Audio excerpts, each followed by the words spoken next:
وہ ہے محمد بن مرسل کا، اور سعودی عرب میں جو واقعہ ہوا ہے اس نے ساری دنیا کی توجہ اپنی طرف حاصل کی ہے۔ پوری دنیا اسی موضوع کے اوپر بات کر رہی ہے کہ بھائی سعودی عرب میں جو ایک شخص نے جس کو قتل کے جرم میں پکڑا گیا، جس کو پکڑا، اور وہ 5 سال پہلے غالباً اس نے اپنے کسی چچا زاد بھائی کا قتل کر دیا تھا۔ عرب جو نیوز پیپرز ہیں، میں نے جتنا بھی ان کو پڑھا ہے، اس میں کسی نے بھی قتل کی وجہ نہیں لکھی، اور نہیں اس بات کو ذکر کیا کہ یہ قتل ارادی تھا یا غیر ارادی تھا۔ یعنی یہ بھی ممکن ہے کہ وہ غلطی سے ہو گیا ہو، اور یہ بھی ممکن ہے کہ اس نے جان بوجھ کر قتل کیا ہو۔ اس تعلق سے کم عرب میڈیا میں، جہاں تک میں نے دیکھا ہے، عربی جو نیوز پیپرز ہیں ان میں ایسی کوئی بات نہیں لکھی ہے۔ میں نے سعودی عرب کی نیوز پیپرز بھی دیکھے، اور اسی طریقے سے کویت وغیرہ کے کچھ اخبار بھی پڑھے ہیں۔ لیکن جو چیز سوشل میڈیا کے اوپر چل رہی ہے وہ یہ ہے کہ بہرحال اس نے اپنے کسی رشتہ دار کا، چچا زاد بھائی کا قتل کیا تھا، اور اس کے جرم میں اس کو 4-5 سال پہلے پکڑا گیا تھا۔ یہ پورا ایک ہی قبیلہ ہے جو آل رزق کے نام سے جانا جاتا ہے، نجران کے علاقے میں، سعودی عرب میں نجران کا جو علاقہ ہے، اور یہ بھی ایک تاریخی علاقہ ہے۔ یہاں پر یہ لوگ، یہ قبائل، یہ قبیلے آباد ہیں۔ آپ سبھی لوگوں نے وہ ساری ویڈیوز دیکھی ہوں گی کہ جس میں قاتل کے جو رشتہ دار ہیں وہ مقتول کے رشتہ دار کے گھر کے سامنے کھڑے ہیں، اور یہ سب ایک دوسرے کے آپس میں رشتہ دار ہیں۔ ایسا نہیں ہے کہ کسی دوسرے قبیلے والے کیا جا کر اس نے قتل کیا تھا، ایک ہی قبیلے کا معاملہ ہے۔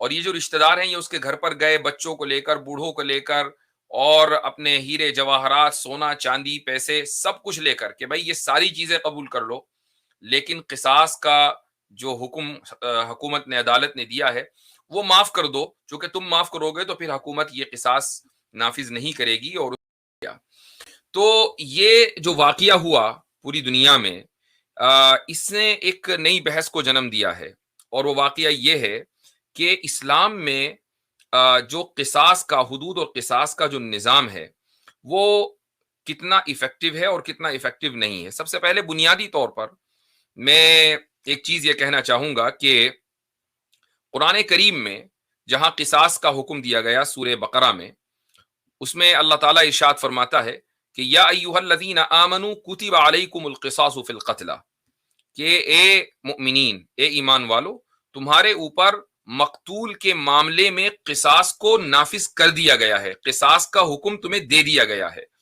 اور وہ اس طریقے سے کہ الحر بالحر والعبد بالعبد والانثى بالانثى، آزاد آزاد کے بدلے، غلام غلام کے بدلے، عورت عورت کے بدلے۔ اب یہاں پر کچھ لوگوں کو ایک مس انڈرسٹینڈنگ لگی۔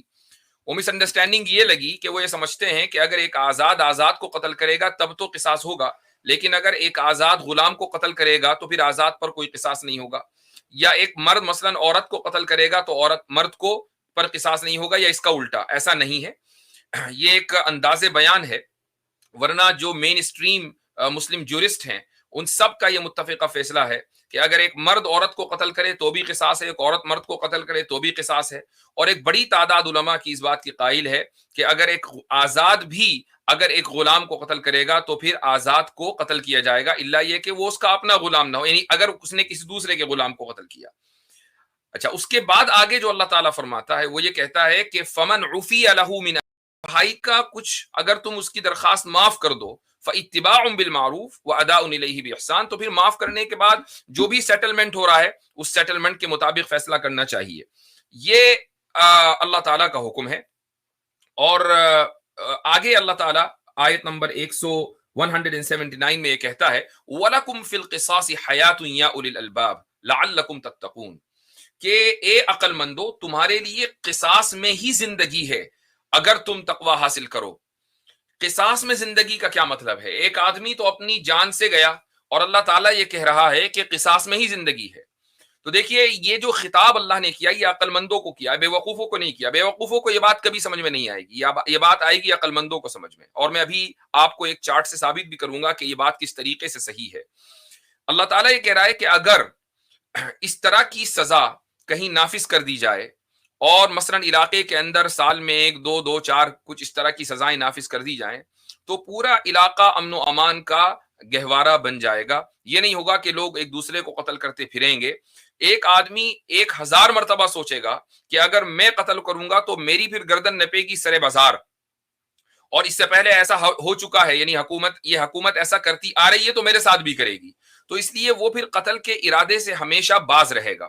اسی کو اللہ تعالیٰ نے فرمایا کہ تم لوگوں کے لیے زندگی ہے، اس میں ایک آدھ آدمی قاتل اگر اس کو حکومت وقت سزائے موت دیتی ہے تو اس کا مطلب یہ نہیں ہے کہ اب پھر دوسرے لوگ بھی یہ جرم کا ارتکاب کرتے پھریں گے، بلکہ عام لوگ اس سے رک جائیں گے۔ اسی کو حیات کہا ہے قرآن کریم نے۔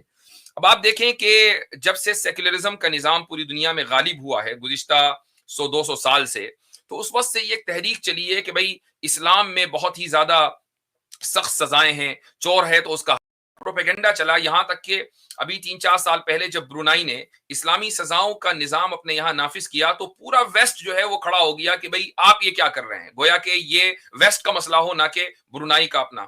برونائی ایک چونکہ بہت طاقتور یعنی پیسے کے اعتبار سے بہت مضبوط ملک ہے، تو اس لیے اس نے اس پریشر کو جھیل لیا کہ ٹھیک ہے جس کو جو بولنا ہے وہ بولے۔ امریکن کانگریس میں باقاعدہ الہان عمر نے برونائی کے خلاف بل پیش کیا، پیش بھی کرنے والی کون ہے؟ الہان عمر ہے، جو یعنی اس کا بل کا مطلب یہ تھا کہ ہم شریعہ نظام کے خلاف ہیں۔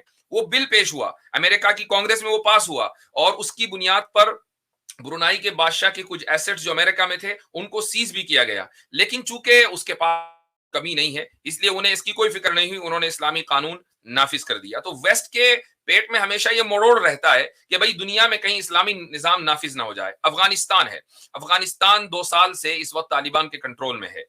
کیا وجہ ہے کہ دنیا کا کوئی ملک اس کو تسلیم کرنے کے لیے تیار نہیں ہے سوائے چائنا کے، جس نے بھی اس کو آفیشلی تسلیم کیا ہے۔ بیک ڈور سارے معاملات چل رہے ہیں، لیکن دنیا کے سامنے وہ یہ بتانا نہیں چاہتے کہ ہم نے طالبان کی جو گورنمنٹ ہے ان کو اس کو ایکسپٹ کر لیا ہے۔ کیا وجہ ہے کہ انڈیا میں کہ جہاں پر جو افغانستان کا سفارت خانہ ہے وہ خالی پڑا ہے، بند ہو گیا ہے۔ ظاہر ہے کہ جو پرانی حکومت کا جو سفیر تھا وہ کسی لائق تو رہا نہیں کہ وہ معاملات حکومت سے طے کرے گا، لہٰذا اس نے سفارت خانہ خالی کر دیا۔ لیکن انڈین حکومت باوجود ہے کہ اس کے ملینز آف ڈالرز وہاں پر لگے ہوئے ہیں افغانستان میں، اور چاہیے یہ تھا کہ جس طریقے سے چائنا اس اپرچونٹی کو اویل کر رہا ہے کہ جو افغانستان کی زمین کے نیچے اربوں ڈالر کا خزانہ چھپا ہوا ہے، انڈیا کو بھی آگے بڑھ کر یہ اپرچونٹی اویل کرنی چاہیے تھی، لیکن ایسا نہیں ہوا۔ ویسٹ جو ہے اس کو جو ایگو کی پرابلم ہے وہ یہ ہے کہ بھئی یہ جو طالبان آ گئے انہوں نے اسلامی نظام نافذ کر دیا۔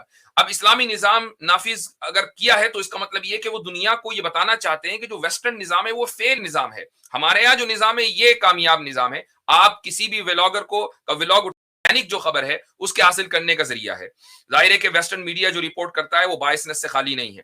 آپ کسی بھی ولاگر کا ولاگ اٹھا کر دیکھ لیں جو افغانستان ان گزشتہ 2 سالوں میں گیا ہو، وہ چاہے ہندو ہو کہ مسلمان ہو، بہت سے ہندو بھی گئے ہیں، وہ آ کر اپنے ولاگز میں یہی بتا رہے ہیں کہ بھئی اتنا امن و امان ہے کہ سڑک پر چلتے ہوئے کوئی آدمی کسی عورت کو چھیڑ نہیں سکتا، کسی لڑکی کو چھیڑ نہیں سکتا۔ آپ ایک شہر سے دوسرے شہر چلے جائیں، پہلے یہ ہوتا تھا کہ وارڈ لارڈز نے اپنے اپنے علاقے تقسیم کیے ہوئے تھے، اور ان لوگوں کی جو زندگی ہے وہ اسی پر چل رہی تھی کہ وہ ایک دوسرے کو ماریں، ایک دوسرے سے بھتہ لیں اور ایک دوسرے سے تاوان لیں، اغوا کریں۔ یہ پورے ملک کا نظام تھا۔ ایک ملک جو 40 سال سے جنگوں کے اندر گھرا ہوا ہو، وہ اوور نائٹ ایسا ہو جائے کہ جیسا کہ وہاں کوئی جرم کبھی ہوا ہی نہیں تھا، اتنا امن و امان وہاں پر ہو جائے، یہ کس چیز کا نتیجہ ہے؟ یہ دراصل اس اسلامی نظام اور اسلامی قانون کا نتیجہ ہے کہ جس کی بعض مرتبہ دہشت لوگوں کو جرم کرنے سے باز رکھتی ہے۔ یہی صورتحال سعودی عرب کی ہے۔ تو افغانستان چونکہ ابھی اس کا دنیا سے رابطہ اس پیمانے پر نہیں ہوا ہے، یہی وجہ ہے کہ وہاں کا جو آفیشیل ڈیٹا ہے وہ سامنے نہیں آ پاتا، لیکن سعودی عرب کا جو ڈیٹا ہے وہ بہرحال سامنے ہے۔ اس وقت سیکولر نظام کا جو 2 بڑے چیمپئن ہیں ان میں ایک امریکہ ہے اور دوسرا فرانس ہے۔ تو میں آپ کے سامنے جو ہے یہ ایک ڈیٹا پیش کرنا چاہوں گا، اس کو آپ دیکھیے گا اور اس سے آپ اندازہ لگائیں کہ اسلامی نظام کی کیا خصوصیت ہے۔ یہ میں اسکرین شیئر کر رہا ہوں، جسٹ اے سیکنڈ۔ جو خبر ہے اس کے حاصل کرنے کا ذریعہ ہے۔ ظاہر ہے کہ ویسٹرن میڈیا جو رپورٹ کرتا ہے وہ باعث سے خالی نہیں ہے۔ آپ کسی بھی ولاگر کا ولاگ اٹھا کر دیکھ لیں جو افغانستان ان گزشتہ 2 سالوں میں گیا ہو، وہ چاہے ہندو ہو کہ مسلمان ہو، بہت سے ہندو بھی گئے ہیں، وہ آ کر اپنے ولاگز میں یہی بتا رہے ہیں کہ بھئی اتنا امن و امان ہے کہ سڑک پر چلتے ہوئے کوئی آدمی کسی عورت کو چھیڑ نہیں سکتا، کسی لڑکی کو چھیڑ نہیں سکتا۔ آپ ایک شہر سے دوسرے شہر چلے جائیں، پہلے یہ ہوتا تھا کہ وارڈ لارڈز نے اپنے اپنے علاقے تقسیم کیے ہوئے تھے، اور ان لوگوں کی جو زندگی ہے وہ اسی پر چل رہی تھی کہ وہ ایک دوسرے کو ماریں، ایک دوسرے سے بھتہ لیں اور ایک دوسرے سے تاوان لیں، اغوا کریں۔ یہ پورے ملک کا نظام تھا۔ ایک ملک جو 40 سال سے جنگوں کے اندر گھرا ہوا ہو، وہ اوور نائٹ ایسا ہو جائے کہ جیسا کہ وہاں کوئی جرم کبھی ہوا ہی نہیں تھا, اتنا امن و امان وہاں پر ہو جائے. یہ کس چیز کا نتیجہ ہے؟ یہ دراصل اس اسلامی نظام اور اسلامی قانون کا نتیجہ ہے کہ جس کی بعض مرتبہ دہشت لوگوں کو جرم کرنے سے باز رکھتی ہے. یہی صورتحال سعودی عرب کی ہے. تو افغانستان چونکہ ابھی اس کا دنیا سے رابطہ اس پیمانے پر نہیں ہوا ہے, یہی وجہ ہے کہ وہاں کا جو آفیشیل ڈیٹا ہے وہ سامنے نہیں آ پاتا. لیکن سعودی عرب کا جو ڈیٹا ہے وہ بہرحال سامنے ہے. اس وقت سیکولر نظام کا جو دو بڑے چیمپئن ہیں ان میں ایک امریکہ ہے اور دوسرا فرانس ہے. تو میں آپ کے سامنے جو ہے یہ ایک ڈیٹا پیش کرنا چاہوں گا, اس کو آپ دیکھیے گا اور اس سے آپ اندازہ لگائیں کہ اسلامی نظام کی کیا خصوصیت ہے. یہ میں اسکرین شیئر کر رہا ہوں, جسٹ اے سیکنڈ. آپ کی اسکرین کے اوپر ایک ویب سائٹ آ گئی ہے, ویب سائٹ ہے nationmaster.com, اور اس میں جو ہے وہ سعودی عرب اور امریکہ کا کمپیریزن کیا گیا ہے. اور یہ کمپیریزن ہے نمبر آف, اچھا یہ جو کمپیریزن ہے وہ تقریباً 100,000 کی پاپولیشن کے اوپر ہے, اور 100,000 کی پاپولیشن پر جرائم کس طریقے سے ہو رہے ہیں, اور یہ الگ الگ جرائم ہیں, آپ ساتھ میں دیکھ لیں. اور اس کے بعد جو رینک ہے یا اسی طریقے سے جو ریشیو ہے وہ بھی آپ دیکھ لیں. ایک طرف سعودی عرب ہے اور ایک طرف یونائٹڈ اسٹیٹس ہے. تو برگلریز یعنی ایسی واردات کے جس میں ایک آدمی کسی دوسرے کی پراپرٹی میں گھستا ہے, یہ الگ بات ہے کہ وہاں سے وہ کوئی چیز چرائے یا نہ چرا پائے, لیکن بہرحال وہ کسی دوسرے کی پراپرٹی میں گھس جائے.